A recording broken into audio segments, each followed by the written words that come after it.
enjoying Interregnum so far? Good, good. Glad you're enjoying it. Nearing our end of our first day of Interregnum, and we have the 3-hour art competition. As a reminder, the event is being filmed, so all your friends and family can see it back home, so please don't walk down the middle of the aisle here. It's an aisle, or an alley, not an aisle. 3 hours, 180 minutes, 10,800 seconds. 10 houses, not presenting for 3 hours, mind you. So, let's see what people have cooked up. The first house is the house of Winston Churchill.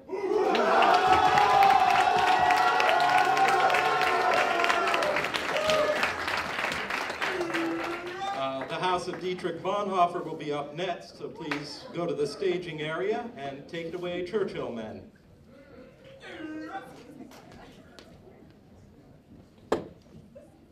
Good afternoon.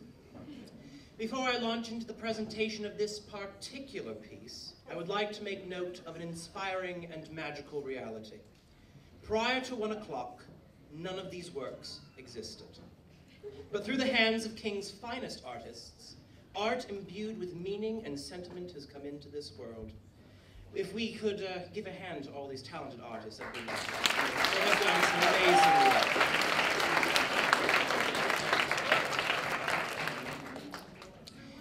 It is in the meaning and sentiment where the true value of art is found. And with that in mind, let us take a look at Churchill's contribution. The title of this year's piece is Duty Bound. The figure in the middle of the piece is that of a woman. She is the personification of duty. The personification of virtues or ideals is a classical icon. There are plenty of examples. For instance, Nike, the winged goddess of victory. Lady Liberty leading the people, Lady Justice blindfolded and equipped with her scales, and of course, the Statue of Liberty, which is located right here in New York City. In our piece, duty is depicted holding the chains that bind together the pillars of love and honor, noted in Roman script. She holds these pillars together, displaying the stamina of an immortal similar to Atlas, bound to hold the world together. The reason she looks like Lady Liberty is a direct reference to the importance of liberty within the sphere of duty. They exist in an interchanging relation, ebbing and flowing like tides on the shore, moving back and forth ad infinitum. Like black and white, without both, each notion would be meaningless. For what is liberty if not the freedom to perform your duty to its fullest? And in turn, we have a duty to preserve that liberty. These two notions are the foundation of our modern understanding of duty, which is why we've given her such a striking likeness. The pillars represent, as I have said, love and honor. The reason they are so called is because duty is a very nuanced thing. It is not only about doing one's job, it is about embracing that responsibility with care and trust, a natural consequence of love. As we move through life, we find our duty, our love, torn between a great number of things. This tension is made apparent by the scattering of certain symbols throughout our painting. The dove, right there, is a symbol of God and the duty that we owe him. The dove is a traditional symbol for the Holy Spirit and the presence of God in art. The sword, located at the side of liberty, right there, small thing, hard to see, is a biblical image used to represent the state, and we see that in passages like Romans 13. The shield, or crest, right there in the lower right-hand corner, is a symbol of our duty to the family. In the past, the crest has been an object of tradition and heritage, an image that belongs exclusively to your family and is therefore a sacred thing. The wind blowing duty's hair across her face is a symbol of the struggle. The struggle to effectively balance all of our loves, some of which may or may not be in conflict with one another. Despite the struggle, duty's posture is one of determination, defiant in the face of the wind. She holds these pillars and all our duties together, keeping the world from crumbling into chaos. Tied to her side, her right side, is a war horn.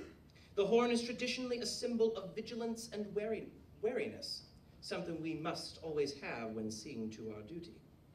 When sounded, it calls us to arms to defend all that we love.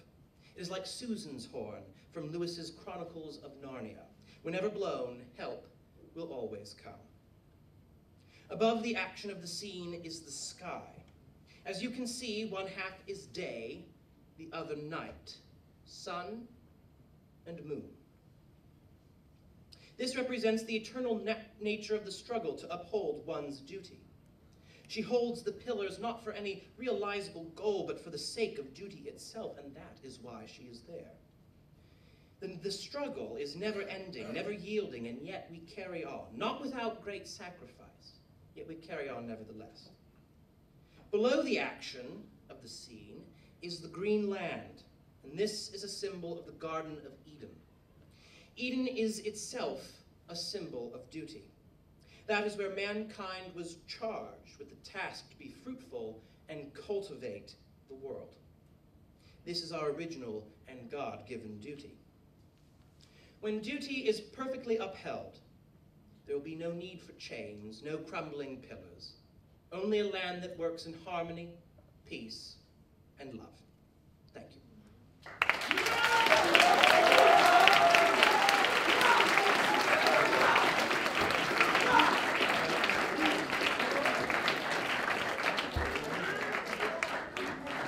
Thank you to the House of Winston Churchill.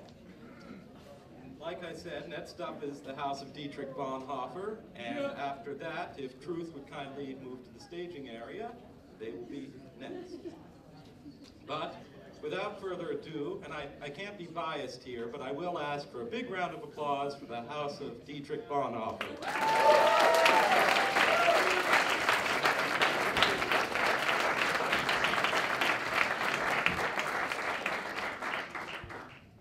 So to start, I wanted to read a quote by Dietrich Bonhoeffer that really inspired this piece. Bonhoeffer wrote, "I discovered later, and I'm still discovering right up to this moment, that it is only by living completely in this world that one learns to have faith. By this worldliness, I mean living unreservedly in life's duties, problems, successes, and failures. In doing so, we throw ourselves completely into the arms of God, taking seriously not our own sufferings, but those of God in the world. That, I think, is faith." So a part of what Bonhoeffer felt his duty to, or felt like he was called to do, is kind of another way to say it, I guess, is obligation. His obligation was to his faith and to his countrymen. There was a severe call to serve and kind of free his countrymen from the Nazi oppression. And so Daniel kind of explained some of the artistic value in the piece here, but we wanted to call this To God and Country because really the ultimate duty that we have and that we feel like Bonhoeffer really embodies is our duty to God, our faith first of all, and to our country and our fellow men. And that's kind of what we've depicted here with the Bible, the fact that there's Nazi flags. And Bonhoeffer really lived this out all the way through until his death, which is what you'll see here in the picture, the last moments that Bonhoeffer had to himself before he was hung. Yeah, so I want to talk about just some of the more technical things that are going on. We wanted to kind of have this reflect one of the old, World War II era photographs that have been, kind of beaten up and just black and white. Obviously, we have the Bonhoeffer pin we had to represent somehow, but it's overall, it's got this kind of gloomy. Obviously, this is the point when his duty was being probably most firmly tested. So Charlie, if you want to turn it angled so I can see, thanks. On the table we have, we've got his Bible, we've got his glasses, we've got some letters that he's been writing, excuse me, and we also have in the background the hangman's noose, excuse me, and the swastikas in the background to really paint that contrast of what he was going through, all the things that he had to live off of. We're at that desk, and in the background was looming his end. And so it's just also drawing the parallel between Jesus in the Garden of Gethsemane, that it was real pain. It wasn't Bonhoeffer sitting there thinking that, oh, this will be all good and fun, but this was serious anguish. So hopefully you can see that in the shades, in the light coming through, and everything that's on here. Thank you.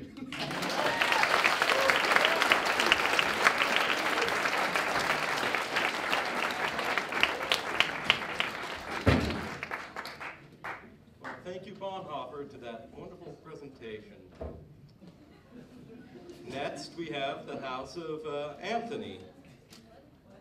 No applause. Susan B. Anthony. Anthony. Proof is up after, yes.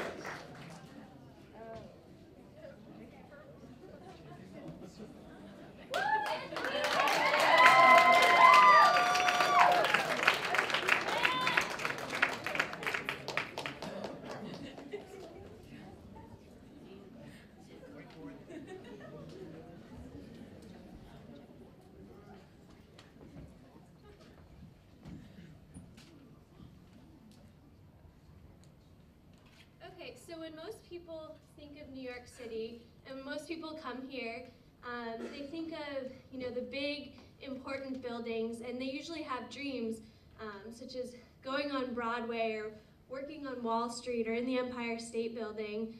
I guess the skyline of New York City is really seen as a glamorous thing, and so we wanted to depict just the ideal form of the hero in New York, the form of the hero which is just somebody that moves culture and that inspires business. So yeah. One of the quotes that inspired our painting was from Helen Keller, and she said, "I long to accomplish a great and noble task, but it is my chief duty to accomplish humble tasks as though they were great and noble. The world is moved along not only by the mighty shoves of its heroes, but also by the aggregate of tiny pushes of each honest worker." And we really thought that this quote kind of encapsulated what happens in New York, because as Nikki pointed out, we do have the people that fill all of these buildings that we know about, but we also have the people in the subway that are everyday heroes.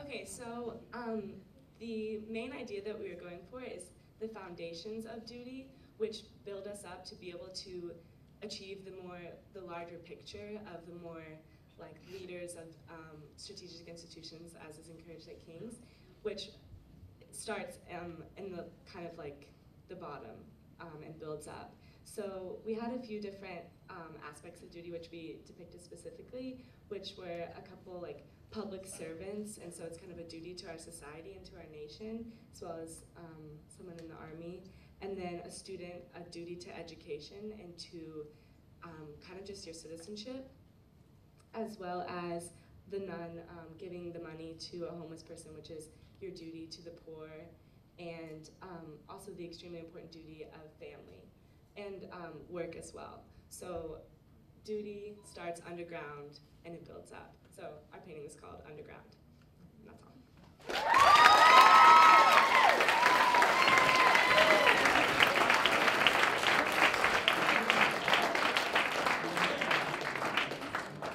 Very nice three-dimensional painting. Next is Truth, and if QE1 would go to the staging area, I would be much obliged.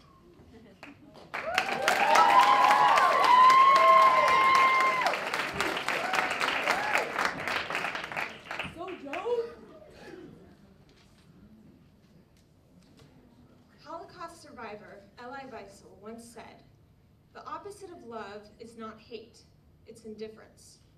The opposite of art is not ugliness, it's indifference. The opposite of faith is not heresy, it's indifference. And the opposite of life is not death, it's indifference." The House of Sojourner Truth showcases this indifference in our piece titled Indifference. We depict the inability to choose and fulfill one's true duty by using Dante's Inferno. Many of us have read Dante's famous prose about his journey through hell, Before plunging into the many circles of hell, Dante enters the ante-inferno. This area was not part of heaven or hell. This was the in-between place, where people were damned because of their indifference. If they lived a passionless life, choosing neither evil nor good, their punishment was an eternity of physical and mental torture. One torture required them to forever chase after empty banners, signifying their lack of purpose in life. When we think of duty, we think of it in very black and white terms. Either you fulfill your duty to do the right thing, or you choose to live a life of wrongdoing. But there's a third choice that most of us overlook. Our most common response is to do nothing. Apathy, indifference. As Christians, it is our calling and our duty to show His perfect love. We can do this by loving others as God loves us. It is our responsibility and obligation to stand up against injustice and those who violate God's commandment. Eli Wiesel experienced firsthand mankind's indifference and brutalities and blatant ignorance of duty.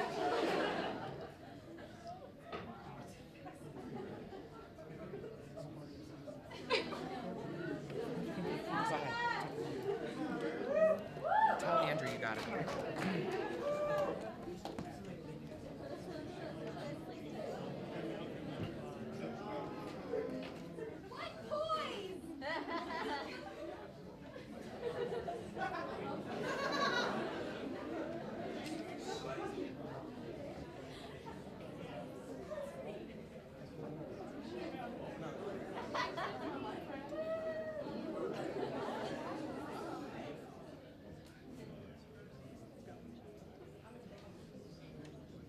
Eli Wiesel experienced firsthand mankind's brutalities and blatant ignorance of duty. In World War II, many German citizens did not commit their lives to Nazi Germany. But at the same time, very few aided the underground resistance. Too many stood by and ignored the horror unfolding around them. This passive attitude in the midst of injustice was just as horrible of a subversion as siding with the Nazi regime. This page out of Dante's prose showcases this man's indifference, how he stood by while disaster unfolded all around him. Now, he is ultimately damned to eternal restlessness, forever chasing his blank banner amidst the thorns of hell.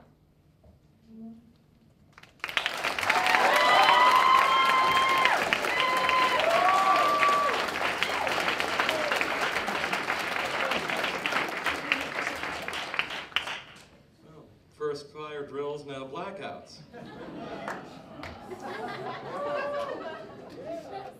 Next up, we'll have Elizabeth, but Thatcher should move to the staging area.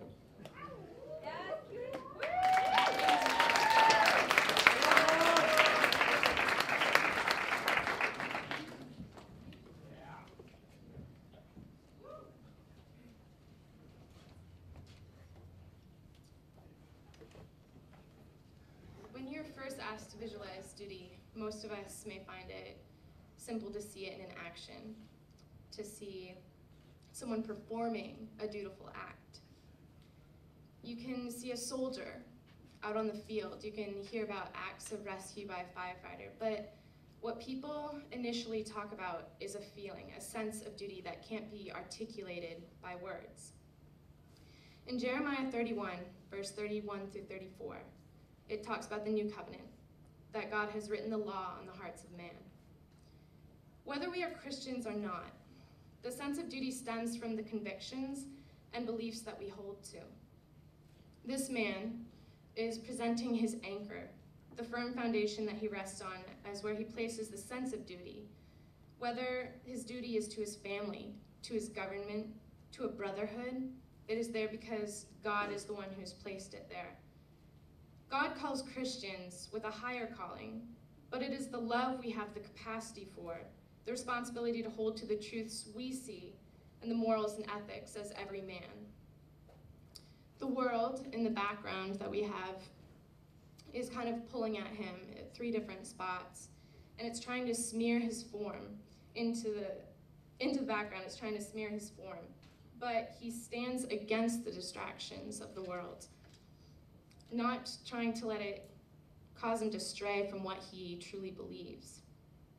As Christians, we hold our duty to God as our priority, but all other duties we have come from God himself and how he created us, written into our hearts and our identities in Christ. So we have here in our painting, on the heart that he's holding, it has written words like morals and family and love and God to kind of symbolize that sense that we have that God has written there into us and into our identity. And this man stands for every man, not just for like the individual, but for everyone, the whole world. Thank you.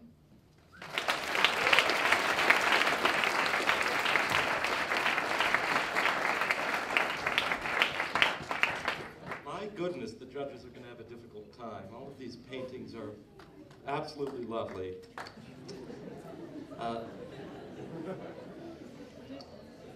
If the house of C.S. Lewis would move to the staging area, I'd like to introduce the ladies of Thatcher.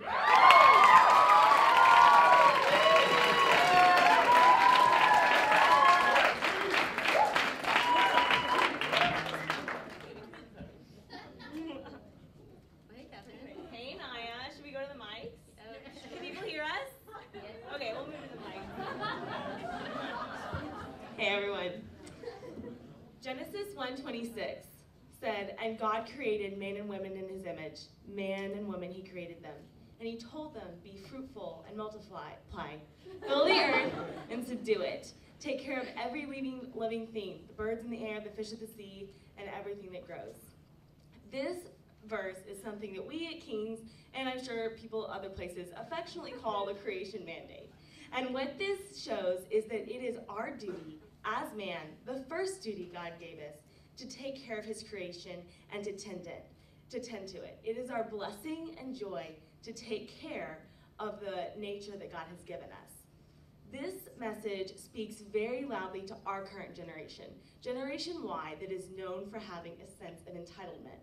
There is really no blessing that we lack, in a material sense at least, and we often use these blessings to exploit the world around us, most notably the natural world.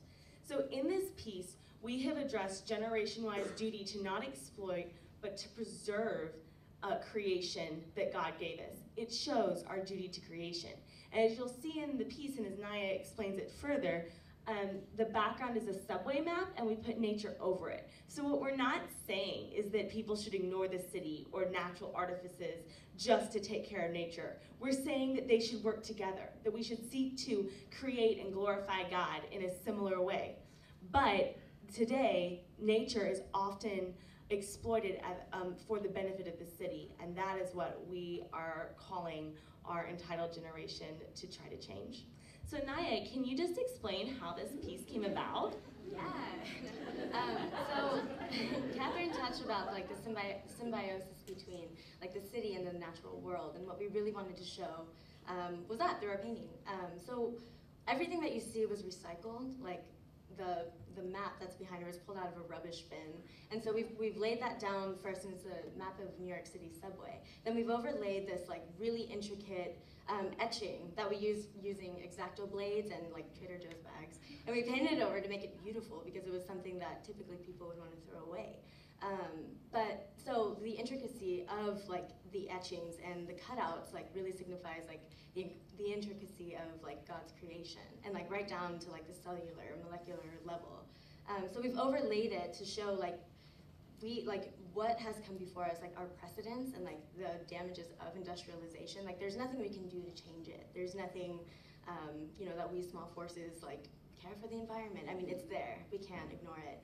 So what we can do is to really just try and see and understand that beauty, and like despite that damage that's come before, try and make your own conscious decisions to care for that natural world. Thank you.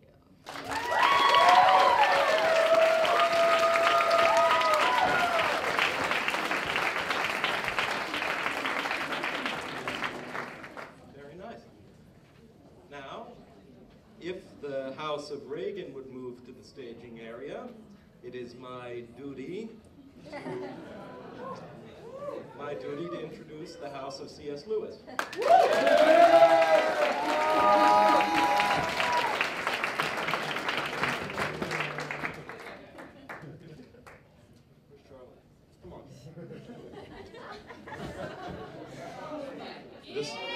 will be interesting. I've heard a few people say like, oh my God, what is that? Is that Darth Vader? Is that a ring rail? So, we'll explain later. Okay, so first item, the title of this painting is called In Praise of Modesty. And I'll begin by talking about the technique we used. So the technique we used was meant to give the impression of a wood block printing, a technique which gained popularity during the German Expressionist movement last century. Expressionist woodcuts, they're great to look at mostly because of the high contrast in them. So the process seems to restrict the subject matter in the construction of the forms. However, it creates this iconic visual context for it. So having said that, I'll go on and say duty. We chose to avoid political or martial depictions of duty and instead decided to make an expressionist portrait of a woman in a niqab, traditional Islamic dress. Like a burqa is a dress of modesty in more conservative Islamic nations, the portrait isn't meant to uphold the Islamic woman as a paragon of duty, one who dressed in accordance to her duty as a female creation of God, or Allah, her duty as a woman in a political state, or her duty to be a modest wife for her Islamic husband. But I think it is the best example today of the incorporation of a dutiful life, and one which looks completely foreign to us today. That's why I think it's so interesting that people say, is it something science fiction? I mean, that could just be my terrible proclivity for art, but it's something that, the way it's shown to us is very shocking. It's something we don't see on the street every day in New York City, in most neighborhoods. Duty is the act of living out of the virtue of our community. We think we know what duty in war looks like. Courage, the virtue of duty in war. But we have absolutely no idea about what the duty to be temperate is. And temperance was always a chief virtue for the ancients, and I would say Christians should adopt that as well. We should ask, why would a woman choose to wear this? And what claims of her society, what are the claims on her that makes her put this on? So this icon is meant to ruminate on what a dutiful exercise of virtue looks like, and whether or not we have any virtues, any convictions strong enough to live out expressively like this.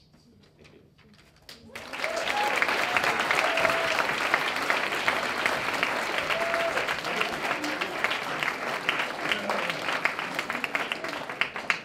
Terrific example of modernist art from the Men of Lewis.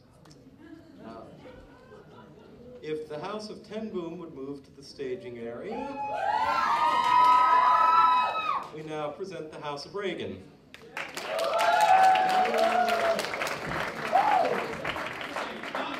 Hello. This is the painting about duty. It is titled "Fulfilling Your Dude Toy." So what we have here is when we were trying to come up to what we wanted to do for our competition, it was really hard for us to get outside of like these big paradigmic and climactic situations, and it was hard for us to like every thought we had of was just about like soldiers in the army, and the biggest thing that you think of an army of a soldier fulfilling his duty is a soldier taking a grenade and sacrificing himself for his country and his others. And so we did this scene, but we used toy army men instead of real soldiers because first, it's a lot easier to draw toy soldiers, and second, because we wanted to show, we decided that we didn't want to do like a huge, like deep concept because we didn't think we could pull it off so well. So we just wanted to show off just the simple idea of like, what small duties do you do every day that matter almost just as much as the soldier taking a grade for another person. And that's it. Thank you.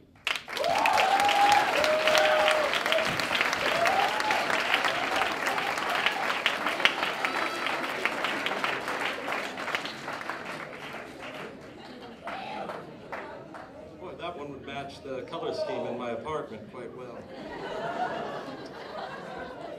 If the House of Barton would move to the staging area, we have the House of Corey Ten Boom.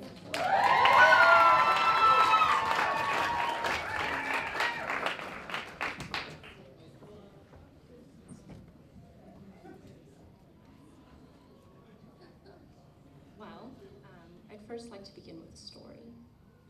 Once, there was a man, a strong man, but he was also a careful man. And as he moved through life, he began to sense the different duties that would compete for his strength and attention. It would have been easy for him to become overwhelmed by the different things that would come at him and feel the weight of responsibility. But this man decided that he applied enough effort, he would be able to overcome that, and he would be able to keep everything in perfect tension. He disciplined himself and he learned to keep his private life and his public life in perfect check. As for his inner life, he kept his reason and his heart in perfect tension. And yet, for all this, he had every right to be proud. And people would look at him and say, now this is a man who has made a name for himself. But every man still needs affirmation. And in all his life, this man could not find the affirmation that he sought. He longed to hear the words, man, you have done well. One day, he heard of a teacher, and he went to the teacher, and he thought, aha, this man speaks wisdom, and this man speaks truth, and maybe this man will be able to give me the words that I seek. So he asked the man, sir, I have been faithful since the days of my youth. Am I good? And the man said, even for all of this, there's still the one thing needed. And that is the title of our painting, The One Thing Needed. You may recognize the story and hear the rich man who went to Jesus and said, I have kept all these laws, and what should I do to inherit eternal life? And Jesus said to him, go sell everything you have and give to the poor. And the man couldn't do it. So in this interregnum theme of duty, we've talked a lot about different duties and what they look like. But we wanted to ask the question, what would it look like if someone did succeed at fulfilling all the different duties and all the different tensions that are in different places? And if we balance them out, would that be enough? And we answer, no. We deliberately used Da Vinci's image of the Vitruvian Man to show the classical and Renaissance imagery, but also to show the timeless nature of this theme.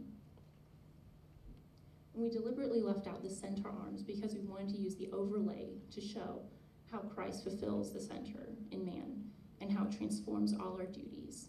Christ, who is the image of love, when he comes through, all those duties change. And so the hands that were once struggling to hold life in check are now deliberately lowered in surrender.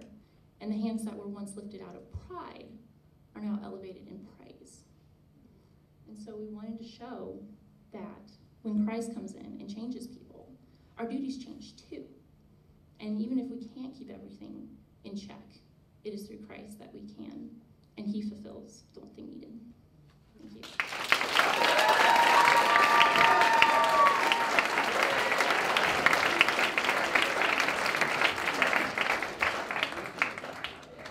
The nine so far have all had such wonderful imagery, and I can't imagine where the creativity comes for something like that.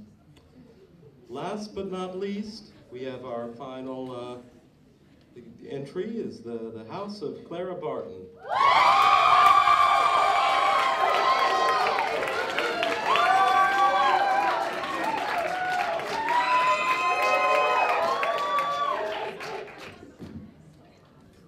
Hi guys, I'm Lizzie, this is Natalie, and we're representing the House of Clara Barton.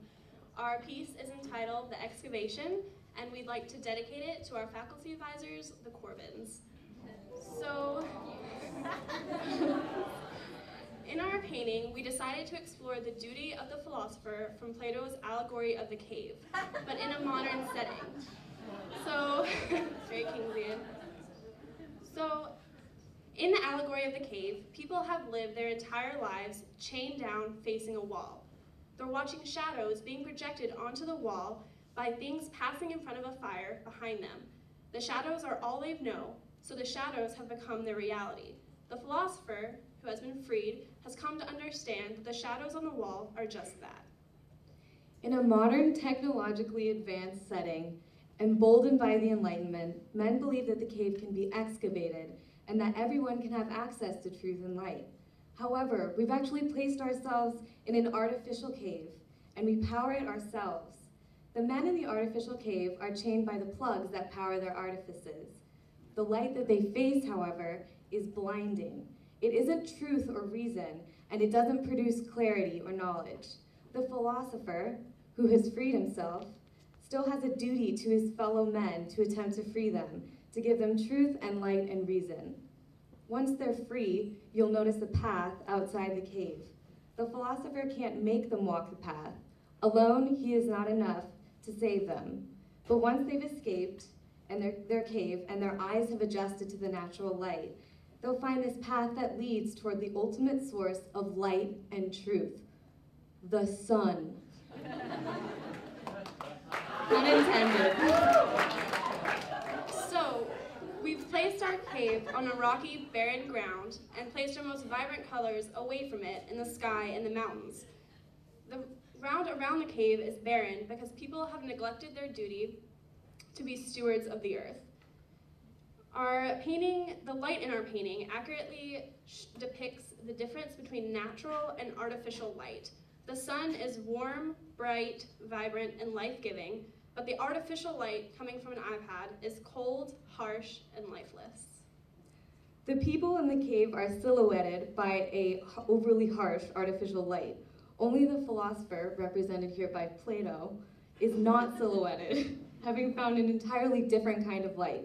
We wanted to use him to illustrate clearly the duty of the philosopher to his fellow men, bringing them clarity and truth and reason, which leads them outside the cave to truth, reality, and the ultimate source, the sun.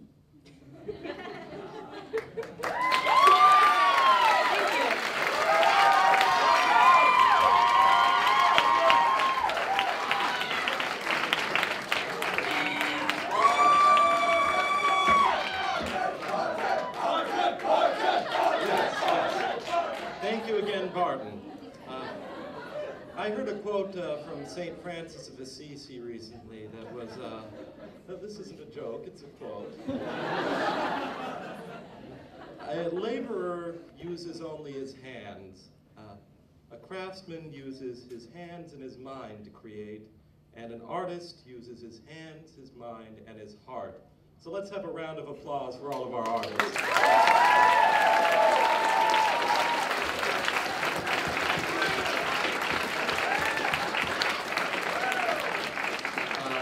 As a reminder, the judges would like to see your paintings up close, so please bring your paintings to the judges' room. And the art room. The art room, yeah. And tonight, in this very room at 7, will be open mic night, so please join us for that. And thank you again, and let's have one more round of applause for everyone.